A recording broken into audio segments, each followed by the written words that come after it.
Friends எல்லாருக்கும் வணக்கம் and welcome back to my channel. இன்னைக்கு நம்ம என்ன பார்க்க போறோம் பார்த்தீங்கன்னா, அதாவது நீங்கள் எல்லாருமே கேட்ட ஒரு வீடியோ தான். அதாவது ஓப்பன் போர்ஸ் பற்றி இன்னைக்கு நம்ம பார்க்க போகிறோம். ஓப்பன் போர்ஸை பொறுத்த வரைக்கும் 100% வந்து நம்மளால அதை க்யூர் பண்ணவே முடியாது. ஓப்பன் போர்ஸ் அப்படின்றது வந்து நம்ம ஸ்கின்னோட அமைப்பு, நம்மளோட ஸ்கின்னோட ஸ்ட்ரக்சரை வந்து நம்ம எந்த ஒரு பொருள் போட்டுமே நம்மளால வந்து க்யூர் பண்ண முடியாது. ஆனால் நம்ம ஹோம் ரெமெடி யூஸ் பண்ணுறதுனால வந்து ஒரு 40 to 50% வந்து நம்மளால் ஓரளவுக்கு வந்து அதை மேனேஜ் பண்ண முடியும். அதாவது ரொம்ப அதிகமாக ஓப்பன் போர்ஸ் இருக்கவங்களுக்கு வந்து இந்த ஒரு சில ரெமெடி யூஸ் பண்ணுறதுனால அது வந்து பார்த்திங்கன்னா ஓரளவுக்கு வந்து மினிமைஸ் ஆகிறத வந்து நம்ம பார்க்கலாம்.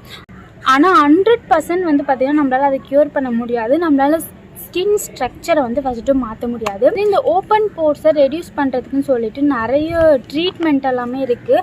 அது வந்து பார்த்திங்கன்னா பெரிய ப்ரொசீஜர். அதாவது உள்ளேருந்து அந்த ஹோல்ஸை வந்து அப்படியே அடைச்சிக்கிட்டே வருவாங்க. ஸோ அது வந்து பார்த்திங்கன்னா எதனால் வருது அப்படின்னு பார்த்திங்கன்னா, அதாவது ப்ளீச்சிங்லாம் சில பேர் வந்து அடிக்கடிக்கு பண்ணுவாங்க பார்த்திங்களா, அதனால் கூட பார்த்திங்கன்னா உங்களுக்கு ஓப்பன் போர்ஸ் வர்றதுக்கு நிறைய சான்ஸ் இருக்குது. அது மட்டும் இல்லாமல் நிறைய ஹார்ம்ஃபுல்லான கெமிக்கல் கலந்த ப்ராடக்டை வந்து நீங்கள் உங்கள் ஸ்கின்னில் அதிகமாக போட்டுக்கிட்டே இருந்தீங்கன்னா கூட ஓப்பன் போர்ஸ் வந்து அதிகமாக வர்றதுக்கு வந்து உங்களுக்கு சான்ஸ் இருக்குது.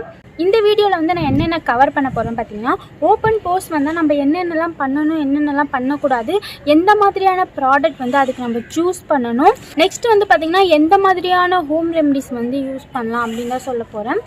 நெக்ஸ்ட்டு அடுத்து வர வீடியோலலாம் வந்து நானே வந்து ப்ரிப்பேர் பண்ணி வந்து உங்களுக்கு அந்த ரெமடிஸ்லாம் வந்து ஷேர் பண்ணுறேன். ஸோ ஹோம் ரெமடி யூஸ் பண்ணாலுமே வந்து உடனே க்யூர் ஆகிடுமா கேட்டால் க்யூர் ஆகாது. இப்போ நிறைய பேர் வந்து பார்த்திங்கன்னா ஓவர் நைட்டில் க்யூர் பண்ணுறது, ஒன் டேயில் க்யூர் பண்ணுறது, 1 வீக்கில் க்யூர் பண்ணுறது. ஸோ அதெல்லாம் வந்து க்யூர் பண்ணவே முடியாது. ஓப்பன் போர்ஸை பொறுத்த வரைக்கும் அது வந்து டைம் எடுக்கும். மினிமம் வந்து ஒரு 1 மந்த்தாவது ஒரு விஷயத்தை நம்ம தொடர்ந்து பண்ணும்போது தான் அது ஓரளவுக்கு அது நமக்கு வந்து ரிசல்ட் கிடைக்கும்.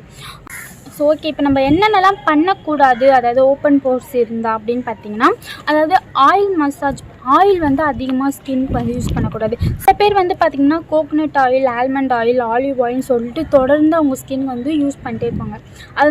அது வந்து யூஸ் பண்ணக்கூடாது அப்படின்னு கிடையாது. யூஸ் பண்ணலாம், ரொம்பவே நல்லது. அதாவது ஸ்கின் க்ளோக்கு வந்து நிறைய பேர் யூஸ் பண்ணுவாங்க. உங்களுக்கு ஓப்பன் போர்ஸ் அதிகமாக இருந்ததுன்னா நீங்கள் வந்து ஆயில் மசாஜ் அதிகமாக உங்கள் ஸ்கின்னில் பட அந்த ஹோல்ஸ் எல்லாம் போய் அந்த ஆயிலில் அடைச்சிக்கும். நெக்ஸ்ட்டு அது உள்ளேருந்து எதுவுமே வெளியே வராது. அது வந்து பார்த்திங்கன்னா ஒரு பிம்பிள் மாதிரி உங்களுக்கு ஃபார்ம் ஆகிடும்.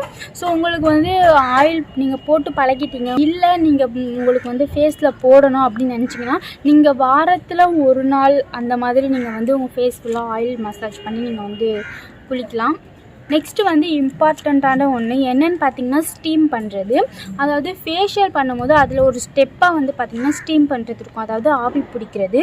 அது வந்து அது எதுக்கு பண்ணுவாங்கன்னு பார்த்திங்கன்னா, ரின்ஸ் பண்ணிவிட்டு அதாவது ஸ்டீம் பண்ணும்போது அவங்க போர்ஸ் எல்லாம் ஓப்பன் ஆகும். நெக்ஸ்ட்டு வந்து ஸ்க்ரப் பண்ணும்போது உள்ளே இருக்க டர்ட்லாம் வெளியே வரும் அப்படின்றதுக்காக வந்து ஸ்டீம் பண்ணுவாங்க. ஆல்ரெடி நமக்கு வந்து ஓப்பன் போர்ஸ் இருக்குது, இன்னமும் நம்ம வந்து ஸ்டீம் பண்ணிக்கிட்டே இருந்தால் அந்த போர்ஸ் வந்து பார்த்திங்கன்னா இன்னமும் நமக்கு வந்து லார்ஜ் ஆகிடும். ஸோ ஓப்பன் போர்ஸ் இருக்கவங்க வந்து அதிகமாக வந்து ஸ்டீம் பண்ணுறதை வந்து கம்மி பண்ணிக்கோங்க. பண்ணாமல் கூட இருக்கலாம். மந்த்லி ஒன்ஸ் கூட நீங்கள் வந்து ஸ்டீம் பண்ணிக்கலாம். என்னென்னு பார்த்தீங்கன்னா, அதிகமாக வந்து நீங்கள் மேக்கப் போடக்கூடாது ஓப்பன் போர்ஸ் இருக்கவங்க. ஏன்னா வந்து நம்ம என்ன தான் வந்து மேலே மாய்ஸ்சரைசர், ப்ரைமர் அப்படிலாம் போட்டாலுமே வந்து நம்ம அதிகமாக ஓவராக மேக்கப் போடும்போது அந்த போர்ஸ்குள்ளே வந்து மேக்கப் போய் வந்து நம்ம ஸ்கின்னை வந்து டேமேஜ் பண்ணுறதுக்கு வாய்ப்பு இருக்குது. ஸோ இப்போ வந்து நம்ம என்னென்னலாம் பண்ணலாம் அப்படின்னு பார்த்தீங்கன்னா நீங்கள் யூஸ் பண்ணுற ப்ராடக்ட், அதாவது மாய்ஸ்சரைசர், சன்ஸ்க்ரீன், இந்த மாதிரி நீங்கள் ட்ரை பண்ணுற ப்ராடக்ட் எல்லாத்துலேயுமே வந்து பார்த்திங்கன்னா இந்த வேர்டு வந்து மென்ஷன் ஆகிருக்கான்னு பாருங்கள். என்னென்னு பார்த்தீங்கன்னா நான் காமிடோஜெனிக், நெக்ஸ்ட்டு வந்து ஓன்ட் கிளாக் போர்ஸ், இந்த மாதிரி வேர்ட்லாம் வந்து அதில் மென்ஷன் ஆகிருக்கா பாருங்கள். ஏன்னு பார்த்தீங்கன்னா உங்கள் போர்ஸை வந்து அது கிளாக் பண்ணாது. நெக்ஸ்ட் வந்து பார்த்திங்கன்னா நான் காமிடோஜெனிக். அது எதுக்கு பார்த்திங்கன்னா அதனால் வந்து உங்களுக்கு எந்த வித பிம்பிள், இரிட்டேஷன் எதுவுமே வராதுன்றது அர்த்தம்.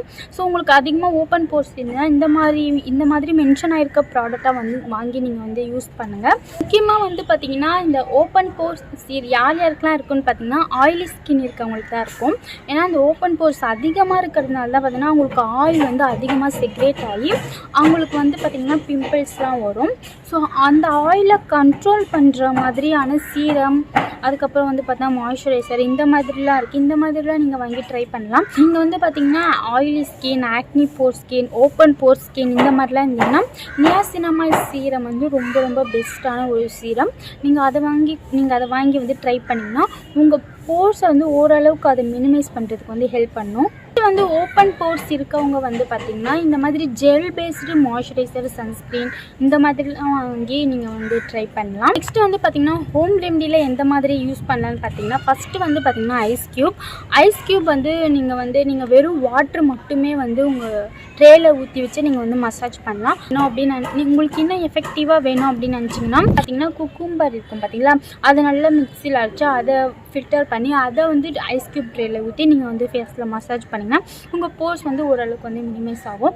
நெக்ஸ்ட்டு வந்து பார்த்திங்கன்னா எக்கோட ஒயிட் இருக்குது பார்த்திங்களா, அதை வந்து நம்ம நல்லா பீட் பண்ணிட்டு நம்ம ஃபேஸில் ஒரு மாஸ்க் மாதிரி போட்டு அது நல்லா ட்ரை ஆனதுக்கப்புறம் வாஷ் பண்ணிங்கன்னா ஓரளவுக்கு வந்து உங்களுக்கு அது வந்து போர்ஸை வந்து ஓரளவுக்கு மினிமைஸ் பண்ணுறதுக்கு ஹெல்ப் பண்ணும். நெக்ஸ்ட்டு வந்து பார்த்திங்கன்னா முல்தானி மெட்டின்னு கிடையாது, இந்த மாதிரி க்ளே டைப்பில் இருக்க மாஸ்க் வந்து நீங்கள் அதிகமாக யூஸ் பண்ணலாம். இதுதான் பார்த்திங்கன்னா நான் சொல்லணும்னு நினச்சது. நான் சொன்ன மிஸ்டேக்ஸ்லாம் நீங்கள் வந்து பண்ணாதீங்க. நான் சொன்ன மிஸ்டேக்லாம் நீங்கள் வந்து அவாய்ட் பண்ணிக்கோங்க.